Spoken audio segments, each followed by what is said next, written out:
അടുത്ത ഒരു സാഹചര്യം എന്താണെന്ന് വെച്ചാൽ ഏതെങ്കിലും ഒരു നെഗറ്റീവ് സിറ്റുവേഷൻ, അതിനകത്ത് നമ്മുടെ മനസ്സ് അമിതമായിട്ട് കോൺഷ്യസ് ആകുന്നു. അതൊരു പക്ഷേ ഒരു വ്യക്തിയുടെ ജീവിതത്തിൽ സംഭവിച്ചുകൊണ്ടിരിക്കുന്ന അല്ലെങ്കിൽ സംഭവിച്ചിട്ടുള്ള ഏതെങ്കിലും ഒരു കാര്യമായിരിക്കാം. അതല്ലെങ്കിൽ പിന്നീട് സംഭവിക്കുമോ എന്നുള്ള ഏതെങ്കിലും ഒരു ഭയമായിരിക്കാം. അതല്ലെങ്കിൽ കടുത്ത ഇൻഫീരിയോറിറ്റി കോംപ്ലക്സ് തോന്നുന്ന ഏതെങ്കിലും ഒരു സിറ്റുവേഷൻ ആയിരിക്കാം.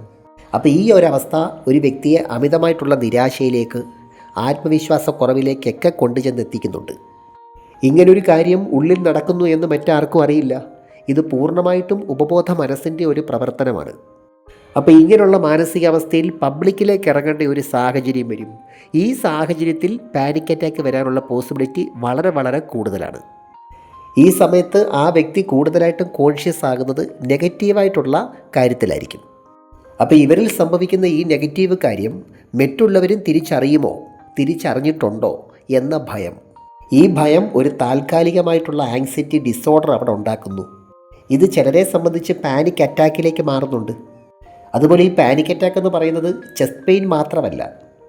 ചിലപ്പോൾ ശ്വാസം കിട്ടാതെ അണപ്പ് കൂടുന്ന അവസ്ഥയായിരിക്കാം, അല്ലെങ്കിൽ ഒരു മയക്കം പോലെ വരുന്ന അവസ്ഥയായിരിക്കാം, തലചുറ്റൽ പോലെ വരുന്ന അവസ്ഥയായിരിക്കാം.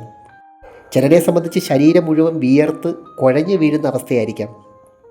ചിലരെ സംബന്ധിച്ച് പരിസരബോധം നഷ്ടപ്പെടുന്ന അവസ്ഥയായിരിക്കാം. അതുപോലെ ഈ സമയത്ത് ഒരു വിഭ്രാന്തി പോലെ കാണിക്കുന്നവരും ഉണ്ട്. അങ്ങനെ പലർക്കും പല തരത്തിലാണ് ഇത് അനുഭവപ്പെടുന്നത്.